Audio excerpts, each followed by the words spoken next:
Sábado Verde, radio y podcast, en la radio pública de la ciudad de Buenos Aires.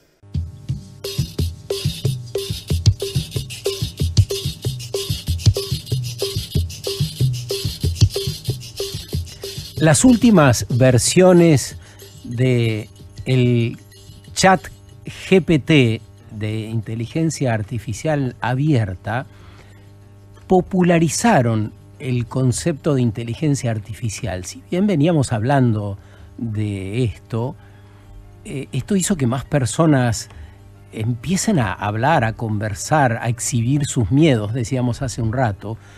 Esto ocurrió a fin del año pasado, que todos pudiéramos conversar, el chat GPT, con un asistente virtual que responde preguntas, que escribe informes, que traduce, que resume textos. Si todavía no lo probaron, está bueno que lo hagan para ver el potencial de esa tecnología, para ver qué sienten, qué ocurren frente a esa avalancha de datos y razonamientos. Es un programa de charla automatizada, pero su nivel de desarrollo es tan alto que sentís verdaderamente que la máquina te habla y piensa. ¿Cuál es el impacto de una tecnología de esta naturaleza? Pero antes, ¿cómo funciona? ¿Por qué tuvo millones de usuarios a poco de su lanzamiento que empezaron a experimentar? ¿Es una competencia para la inteligencia humana? Y más, ¿podría superarla? Bueno, nos parece que, entre otras cosas, nos invita a pensar qué cosas deberemos enseñarnos y qué cosas deberíamos aprender en el tiempo que vienen. Y también qué va a cambiar a partir de esto. Para eso vamos a hablar con Freddy Vivas, que es un especialista en inteligencia artificial, de esto que estamos hablando. Es ingeniero en sistemas y está egresado en la Singularity University, que ya hemos hablado de esta universidad patrocinada por Google y la NASA de avanzada, y es profesor entre nosotros de la Universidad de San Andrés. ¿Cómo estás, Freddy? Buen día. Hola Sergio, ¿qué tal? Gracias por la introducción y por la invitación también a charlar sobre esto. Sí, es un placer y nos apasiona verdaderamente desde una óptica de, básicamente, de aprendizaje y de todo lo contrario a negar el avance de la tecnología. El miedo a veces nos hace poner freno a todo. La idea en el programa es, bueno, está entre nosotros, la tecnología está disponible, se está usando por millones de personas. Bueno, ¿cuál es su naturaleza? ¿De qué se trata? ¿De qué va? Así que contanos por donde quieras arrancar. Sos profesor universitario, así que de eso sabés y nos vas a colaborar. Abriste un montón de ventanas, te digo, Sergio, estamos para hablar 4 o 5 horas, no hay problema. Por eso te decía, elegí la que más te guste. Porque, de hecho, lo primero que tengo que hacer es agradecerte. Estos espacios están buenísimos para que tu audiencia también se acerque al tema. Es un tema que la inteligencia artificial tiene muchos años, tiene más de 50 años como tecnología.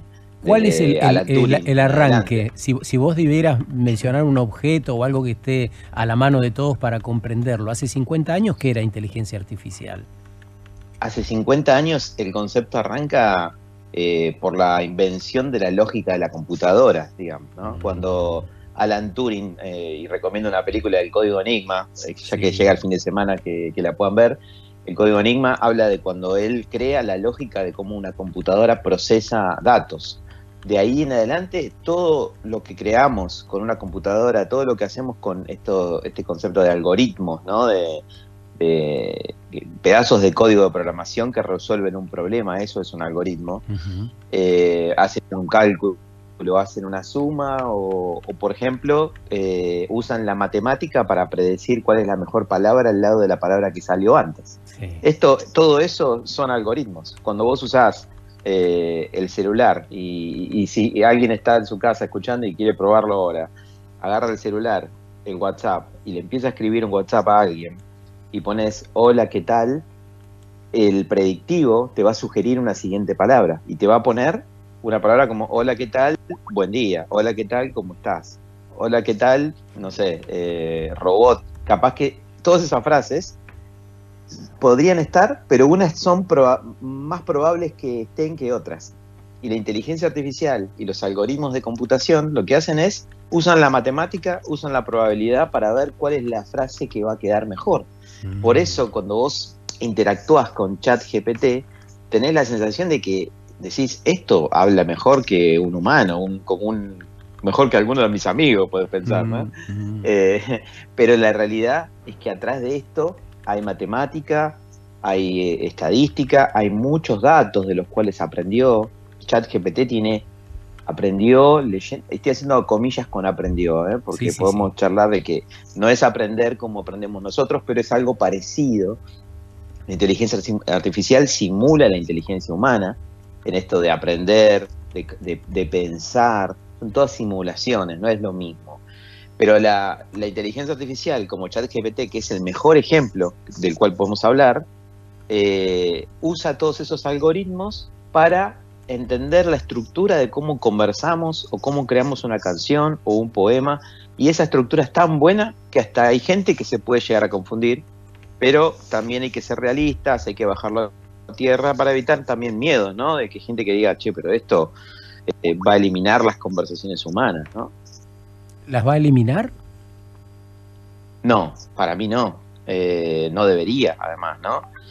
Yo creo que como cualquier tecnología, si bien hay discusiones, yo tengo amigos filósofos con los que discutimos estos temas y muchos me dicen, la tecnología tiene una moral, ¿no? Tiene una intención, quizás relacionada a la intención inicial de cómo se crea y para qué se crea. Yo creo que siempre la aplicación es lo que define todo. Tenés casos de inteligencia artificial para seguimiento de personas, para persecución, y tenés casos de inteligencia artificial para predecir la probabilidad de que una persona pueda tener un infarto en base a marcadores en la vista, y eso puede salvar la vida de millones de personas. O tenés la posibilidad de generar una vacuna como la que tuvimos de COVID tan rápido, la más rápida de la historia, gracias a la inteligencia artificial de los datos. O también tenés, por otro lado, escándalos de manipulación política con Cambridge Analytica. Tenemos ejemplo de todo, ¿no? En las múltiples pruebas en mi chat GPT, quise saber si podría escribirme un rap que hable en contra de algo. A ver qué me decía. Y fíjate, escribió, lo siento, pero como asistente no puedo crear contenido que promueva una agenda política o social específica, ni tampoco puedo escribir letras que puedan ofender a ciertos grupos de personas. Mi objetivo es ser una herramienta útil y respetuosa para todos los usuarios, sin importar creencias o preferencias. Y me encantó cuando lo leí. Me parece brillante. Sabés que es muy loco. Yo, como decías en la presentación, trabajo en esto hace muchos años y me acuerdo hace unos 10, 12 años, se podían ya generar esto que conocemos como chatbot, herramientas con las que podés conversar, o bots, ¿no? Como existen en los bancos y un montón de tipos de empresas que han implementado esto, y yo tuve la oportunidad de haber trabajado en algunos de esos proyectos. Y lo primero que hacemos como humanos es intentar forzar los límites, digamos, ¿no? Y es muy loco eso, cómo nos pasa como personas, que queremos ver si insultan, ver qué va a pasar con el fin del mundo, ver si podemos agrietarlos, digamos, ¿no? Y eso está muy relacionado a la naturaleza humana. Y por eso cuando hablamos de inteligencia artificial, también aparecen otras conversaciones, ¿no? Como esto que estás mencionando, la ética, el contenido explícito, puede volverse racista, puede discriminar la AI. Y son todas esas preguntas que están dando vueltas ahí, pero básicamente inspiradas en todo eso que tiene el humano, ¿no? Sí, que tenemos nosotros como humanos. Qué bueno que traigas la conversación para ese lado. Hace algunos programas decíamos que creemos que, o nos es más fácil imaginar el fin del mundo que las soluciones para el mundo que tenemos, ¿no? Y me parece que estamos frente a una herramienta que podría ofrecernos soluciones en variados campos. ¿Vos qué cosas crees que podrán cambiar a partir de esto? Bueno, sí, tomando un poco esa introducción que hacías, no sé, es mucho más natural pensar en las cosas malas, es como nuestro cerebro nos pide eso, y es muy, muy normal, siempre lees distopías y son más vendidos los libros de distopías que los libros de un futuro utópico, eso es parte de la naturaleza humana, me parece. Pero yo estoy muy entusiasmado y por supuesto también entiendo los riesgos que hay, pero estoy entusiasmado con esta tecnología porque veo muchas posibilidades para resolver y cosas.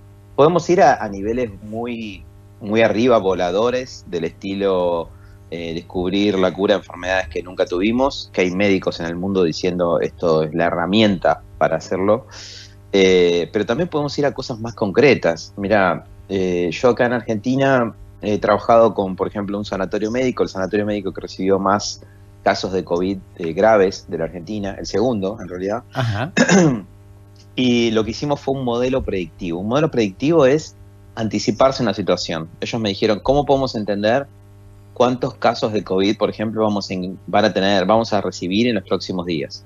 Y lo que hicimos fue analizar los datos de lo que estaba pasando, ver las tendencias nacionales, provinciales y mundiales, y generamos un algoritmo que predice la probabilidad de cuántos casos iban a ingresar. Y 15 días antes ellos tenían un tablero, un gráfico que les mostraba un número. Y ese número lo fuimos chequeando y en un momento tuvo un pico máximo de precisión de 98%. O sea, casi veían exactamente cuánta gente iba a ingresar al sanatorio. Imagínate los cambios en la gestión que puedes tener ahí. Necesitas más camas, necesitas más médicos, podés darle vacaciones a los médicos que no dormían, necesitas más insumos. Bueno, estamos hablando de analizar los datos, de usar inteligencia artificial, ciencia de datos y todo esto para gestionar mejor.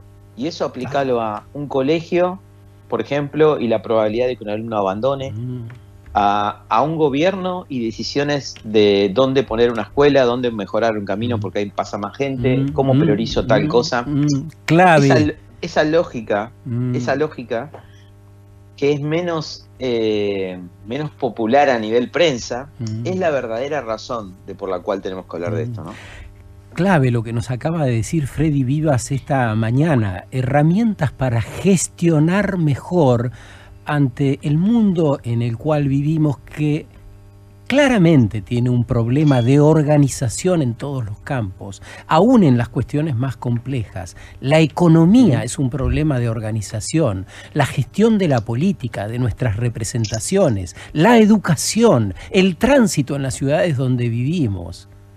De eso hablamos con Freddy Vivas, especialista en inteligencia artificial, sobre las ventajas y las posibilidades de las nuevas herramientas tecnológicas. Freddy, te habla Marina, y de acuerdo a lo que vas diciendo, bueno, vas desmitificando un poco este monstruo que muchos de nosotros imaginamos, y en realidad entonces tiene que ver con la utilización que se le dé. Tal vez lo que nos da miedo es cómo después utilicen esto, pero en definitiva nos va a aportar muchas mejoras a lo cotidiano, ¿no?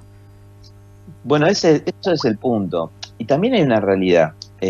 Cuando uno no conoce las potencialidades positivas, no hay chance de que las ejecutes. Claro. Entonces, para mí es tan importante hablar de lo malo, de los riesgos, o de cómo funciona matemáticamente algo, como hablar de los casos positivos que se pueden implementar. Es tan importante, al mismo nivel. Y yo te puedo decir que en el mundo ya hay casos de aplicación que acá en Argentina o Latinoamérica no tenemos idea. Por ejemplo, contá eso, por favor. Por ejemplo, sí, obvio. Por ejemplo, esto que estábamos hablando del mundo de la educación. Imagínate que vos sos directivo de un colegio o de una universidad. Llega fin de año y mirás los reportes y decís, todos estos alumnos abandonaron. Bueno, ¿sirve para algo esa información, que es lo que hoy tenemos? Y sirve para tener un reporte, pero ya esos chicos y chicas ya abandonaron. No se puede hacer mucho. ¿Qué tal si vos pudieras tener la información digitalizada y pudieras ver cuáles son los alumnos en el momento con más probabilidad de que abandonen? O sea, que vos tengas, imagínate, en una pantalla todos tus alumnos del colegio y un numerito al lado o un colorcito en rojo. Mira, estos están en rojo. Wow. Bueno, y ahí viene la parte humana. Qué genial. Que vos agarres y digas, a este chico lo voy a llamar por teléfono, lo voy a invitar a que pase a mi sala y charlar, voy a llamar a los padres, no sé, voy a sugerirle que venga a clases particulares. Ahí viene ya la creatividad y el conocimiento de cada experto del lugar donde estamos hablando. Pero estás hablando de la cobotización, ¿no? Nosotros y los robots, nada menos. Claro. Eso es, esa interrelación. Acá todos quieren preguntar, todas quieren preguntar. Buen día, Freddy. Cari Boro te saluda. ¿Cómo estás? ¿Qué tal? Freddy, bien, ¿cómo arremetemos un poco con este miedo, sobre todo a vamos a perder todos el trabajo, nos van a suplantar por lo digital y qué vamos a hacer? ¿Cómo se contrarresta este miedo generalizado? Primero, para mí, es entender más, ¿no? Primer paso, entender más para qué sirve, para qué no sirve, sacarle los mitos. Eso es un primer punto. ¿Por qué? Porque hoy hay gente que por ahí piensa que ChatGPT lo vas a usar en tu trabajo y va a ser el trabajo de 10 personas y vas a poder prescindir de 10 personas. Y eso es un error gravísimo, porque eso no va a pasar. Entonces, usarlo y entender la tecnología, el primer paso. Después, si estamos hablando de un trabajo que vos hacés, por ejemplo, en el mundo de la medicina, hay mucha gente que te dice, no, bueno, pero la tecnología y la salud no van de la mano porque deshumaniza. Yo les quiero decir a esa gente que opina algo como eso, que, por ejemplo, tengo muchos amigos médicos que me dicen, cuando hay un accidente en la calle, tardamos muchas veces en promedio 22 minutos en cargar los datos en el sistema de esa persona accidentada. 22 minutos. Entonces, yo lo que les digo es, ¿cuánto tardás en pedir una hamburguesa en la aplicación de pedir hamburguesa? De pedir comida a tu casa. ¿Cuánto tardás? Un minuto y medio. Claro. Un minuto, ponele. Sí. La aplicación con la que pedís comida tiene más tecnología que todo el sistema de salud argentino. Fuerte. ¿Y qué consiguen? Es así. ¿Qué consiguen con eso? Consiguen que la plataforma que usamos, vos puedas hacer un seguimiento de dónde está viniendo tu comida, el auto, la moto con la que te trae la comida. Y si vos pedís una ambulancia, ¿tenés algún tipo de seguimiento? Hay un accidente, el otro día fui a un lanzamiento, y los invito también a que lo conozcan, el doctor Diego Pereira es un amigo y especialista en tecnología y salud. Estaba en el lanzamiento de su libro y había un montón de médicos y decían, me pasó un caso que un médico contaba que una señora tuvo un traumatismo en la calle, un accidente en moto, la llevaron al primer lugar más cercano que tuviera un tomógrafo, no tenía, y hasta que llegó al siguiente lugar se murió en el camino. Claro. Si tuviésemos una informatización de esos sistemas, hubiésemos salvado la vida de esas personas, como miles de otras situaciones. Por ejemplo, la gestión de turnos de los sanatorios médicos. La gestión de turnos es malísima en general, en todo el país, en toda Latinoamérica. Y hay gente que no llega al turno que saca. Y hay un montón de turnos en el medio que se cancelan. Entonces, nos metemos en un tema difícil, pero para mí es la Pero de grandes ¿no? desafíos. Si no, de grandes desafíos que exige disrupción, Freddy. Yo te escucho y siento eso. Exige que seamos disruptivos y no estamos acostumbrados a eso. No. Freddy Vivas es un especialista en Big Data. Tiene un libro que se llama Cómo piensan las máquinas y hace un poquito de trampa, porque ya en el arranque del reportaje nos dijo que las máquinas no piensan como nosotros, sino que es algo parecido, ¿no? Pero lo que pasa, Sergio, también que realmente desde que saqué ese libro hoy cambió mucho la situación, ¿no? En el sentido de que yo saqué el libro hace 2 años, donde era un panorama en el que yo tenía que salir a decir la inteligencia artificial es importante, ojo que se viene. Hoy nos estamos haciendo otras preguntas. Y ahora estamos al revés. Antes realmente yo escribí el libro hace 2 años y la gente me miraba como diciendo, ¿por qué tenemos que escuchar hablar de inteligencia artificial, no? Vos claramente y hoy estamos en el otro extremo. Sos un tipo disruptivo por cómo pensás, lo que hacés, lo que nos estás diciendo esta mañana, queda claro. No necesito preguntártelo. ¿Por qué crees que los políticos en general, algunos liderazgos particulares en las empresas, les cuesta tanto ser disruptivos y estamos rodeándonos, buscándonos la cola con las conversaciones como los perros, en vez de trascender e ir hacia lo que realmente importa? Bueno, varias cuestiones, ¿no? A mí me pasa que desde muy chico me metí en esto también, ¿no? Desde los 12 años, básicamente. Desde los 12 años estuve metido en la programación, en la computación. Y esta tecnología no te permite mantenerte quieto. O sea, la tecnología en general, la tecnología informática en particular, cambia tan rápido que uno está acostumbrado a los cambios. No te sorprende nada. A mí me quitó sorpresa un poco, ¿no? Todo esto. Pero entiendo que el que no está en esto, capaz tiene un trabajo que hizo lo mismo durante 10, 15 años.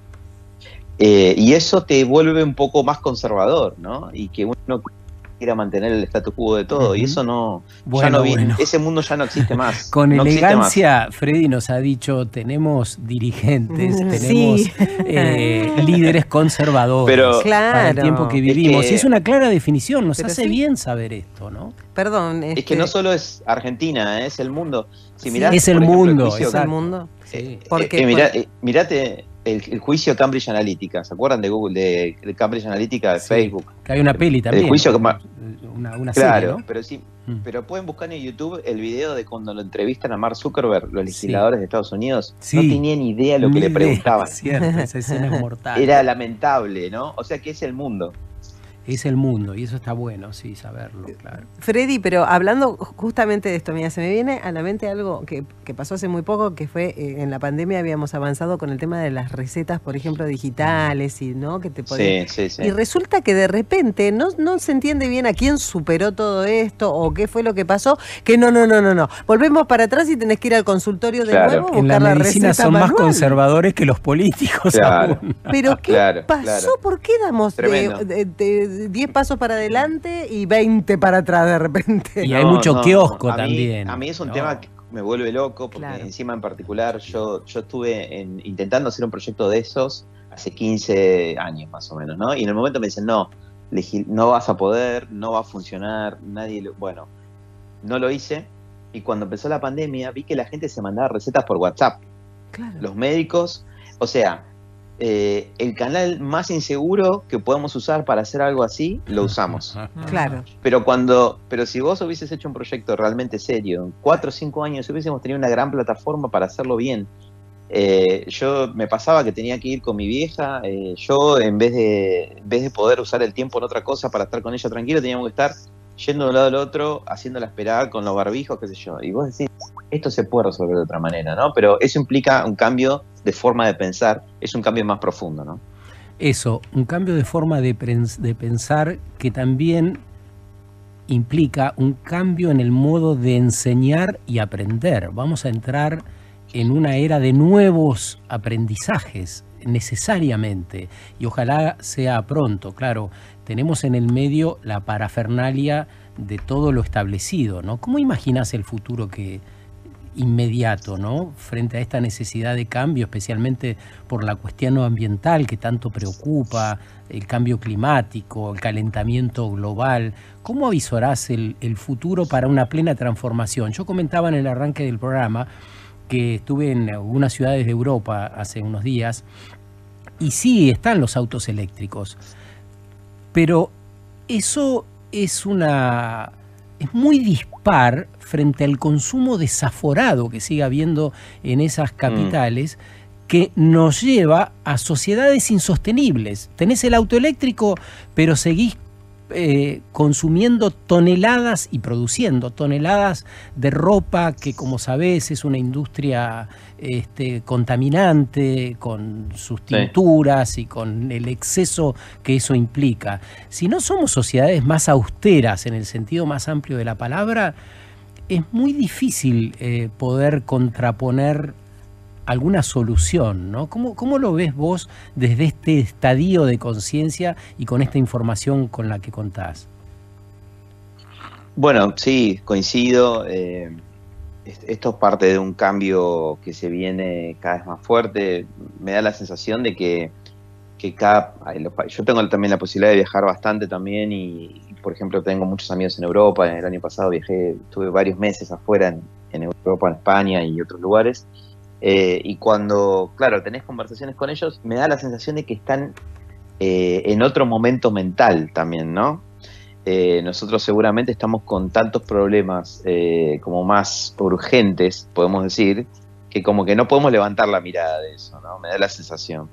Entonces las conversaciones se vuelven sobre los mismos temas. Siempre estamos tratando de resolver cuestiones más básicas. Pero si estamos hablando de una herramienta que podría resolver la pobreza y la desigualdad, que podría resolver el modo de curarnos, de transportarnos en las ciudades. Claro. Estamos hablando de nuestros problemas. Y también creo, Freddy, que son los problemas del primer mundo. Yo no sé qué harán tus amigos y cómo están, pero la mayoría de los ciudadanos viajan agolpados como viajamos nosotros en Buenos Aires. No todos toman el tren de alta velocidad. No todos se van a sentar a comer macarrons, ¿entendés? Y a tomarse el traguito de las 5 de la tarde. Eso es verdad. Eso es verdad. Yo me refería más que nada a por ahí temas de agenda, ¿no? De agenda política, de agenda pública. Ajá. Acá el tema de inteligencia artificial en Latinoamérica, el tema de inteligencia artificial, datos y todo eso, lo que charlamos hoy acá no es algo que todo el mundo sepa. O que por lo menos que todo el mundo esté atento, ¿no? Y eso es un trabajo que hay que ir haciendo, que va a llevar tiempo. Un gustazo escucharte. Yo propongo que sigamos abriendo ventanas, esas que aludiste en el arranque. Abrimos 4 o 5, hay una infinidad, nos decías cuando arrancó nuestra conversación. Así que, nada, volvamos a charlar en un tiempo. Dale. Porque me parece que nos hace falta comprender y acercarnos a este mundo de posibilidades infinita que nos acabas de presentar. Un placer enorme charlar con ustedes. Cuando quieran, acá estamos. Un abrazo. Para nosotros también, abrazo. Freddy Vivas es un especialista en inteligencia artificial, para decirlo sencillamente. Es un ingeniero en sistemas, es profesor de la Universidad de San Andrés, gran divulgador.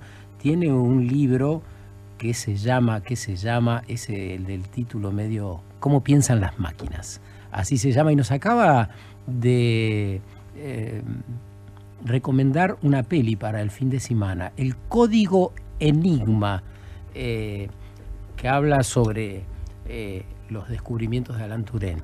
Sábado Verde, radio y podcast, en la radio pública de la ciudad de Buenos Aires.